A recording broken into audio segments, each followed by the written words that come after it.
Hello,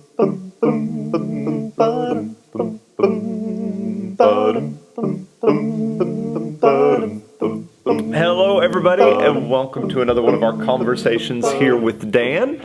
All right, this week's question, we're going to be starting out in Acts chapter 20, if you want to get turned there.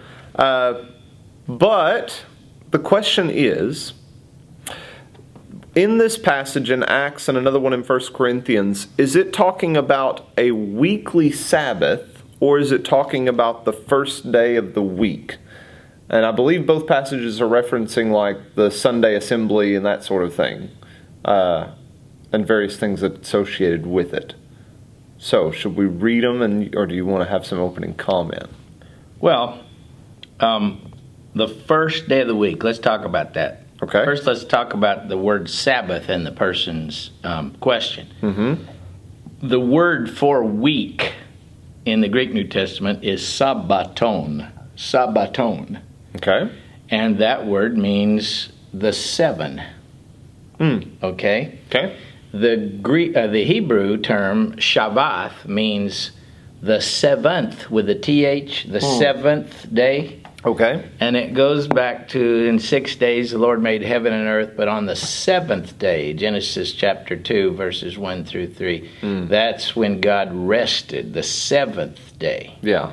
So, in terms of the New Testament, the Sabbath, which was Saturday, was the seventh of the seven. It was the seventh day out of seven. And it would have that designation, like Yes. like earlier in the Gospels, if it's talking about Jesus and the disciples or whatever on the Sabbath, it would say the seventh of the seven.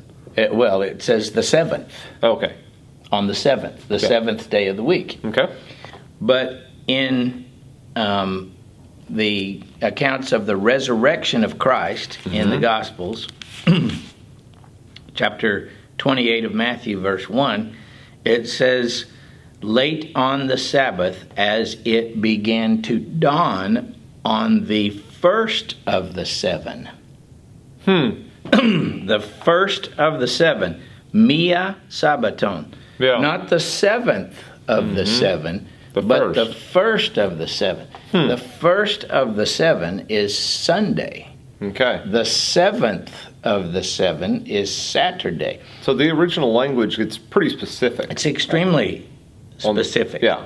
So Christ rose around dawn on the first day of the week. And that's why that day came to be called the Lord's Day. Right. Because it was on the first of the seven, not the seventh of the seven. Which we've kind of had some discussions about that terminology, about the Lord's Day and stuff before. Right. So that's a good tie in there. So the Lord's Day is not Saturday, and it's not the Sabbath. A lot of Christians call it the Sabbath. It's not the Sabbath. Yeah. And I wonder sometimes if they're trying to get at the principle of we should have a Sabbath rest. A day of rest. You know. It's okay to have a day of rest, but that's got nothing to do with the first day of the week. So that brings us to the first passage in Acts 20, verse 7. All right, and there it says, with the same language, on the first of the seven. Okay. On the first day of the week, when the disciples came together to break bread, Paul preached unto them. Yeah. So there's two factors here. Number one, it's using the same language as the Gospels do for the resurrection account. Okay. So it was on Resurrection Day in Acts chapter 20 that the disciples came together. Another factor is the word come together, the assembly of the Christians. Right.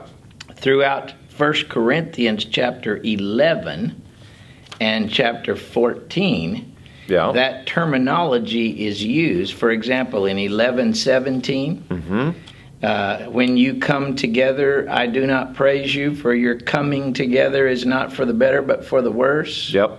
For first of all, I hear that when you come together, there are divisions among you. Drop down to verse 20. When therefore you come together, it is not possible to eat the Lord's Supper. Yeah.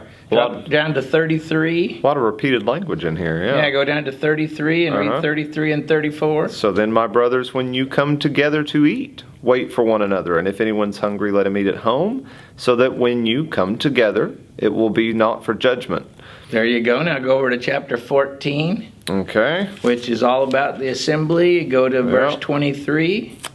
23, if therefore the whole church comes together, and all speak in tongues, and outsiders and unbelievers enter. Right. So now go down to 26 in chapter 14. What then, brothers, when you come together, each one has a hymn. So you've got your Lord's Supper in chapter 11 when you come together. Well, then you've got the idea of come together and the first day of the week in Acts 20 and verse 7 when the disciples came together. Yeah. Okay. So the Lord's Day was assembly day. It was the day of resurrection when the Christians came together. Yeah. And now you're going to 1 Cor 16. 16, 1 and 2, where it's talking about the collection. And then in verse 2 it says, on the first day of every week, each of you is to put something aside and store it up. On the first day of every 7. Yeah. Which is the same exact terminology we've got in the gospel accounts of the resurrection and in Acts chapter 20, verse 7. The only difference is this one says, literally in the Greek text, according to the first of the 7. And that means on a regular basis on the first day of the week. Yeah. This is not just one first day of the week, but it's regularly on the first day of the week. So these aren't examples of like culturally they're trying to help them understand based on a Jewish calendar and all these different things that we're trying to switch around. This is totally Christian based on the day of the resurrection. And the days of the week were already preset. I mean, this is being written in the times of the Romans. Yes. And we've talked about Saturn's Day and all those different things. Yep. So there's no confusion from this point to early Christians, and it shouldn't continue any sort of confusion into today. Well, and one of the best ways to answer that question is in some of the very earliest Christian writings outside the Bible. For example, in the Syrian document called the Didache, the teaching. In Didache 14:1, it says, on the Lord's day of the Lord, come together, break bread, and give thanks. Yeah. All right, so now think about that. The Lord's Day, which is what it's called in Revelation 1:10, come together. That's the exact term that's used throughout 1 Corinthians 11 and 14, and it's the term used in Acts 20 and verse 7. Okay. And notice it even says, come together and break bread. Well, Acts 27. On the first day of the week when the disciples came together to break bread. The exact same language. So it's, as far as the original questioners, kind of the language of it, it's not just referring to a weekly rest, a weekly time. It has nothing to do with a weekly rest. That's Old Testament. Yeah, it is talking about the actual literal first day of the week, do these sort of things. Right, and the word Sabbath has no place in this discussion. Okay. All right. I think that answers the question pretty clearly, and it gives us kind of a path to walk through on it. So, yeah, I think so. Yeah, and there are many people that are trying to get away from this and say this really isn't a biblical precedent. I think it really is because we have considerable teaching and we have apostolic authority of setting all this stuff up. Yeah. And we have clear evidence that the church continued to follow this pattern. Oh, I know that's a dirty word with some, but there it is. Yeah.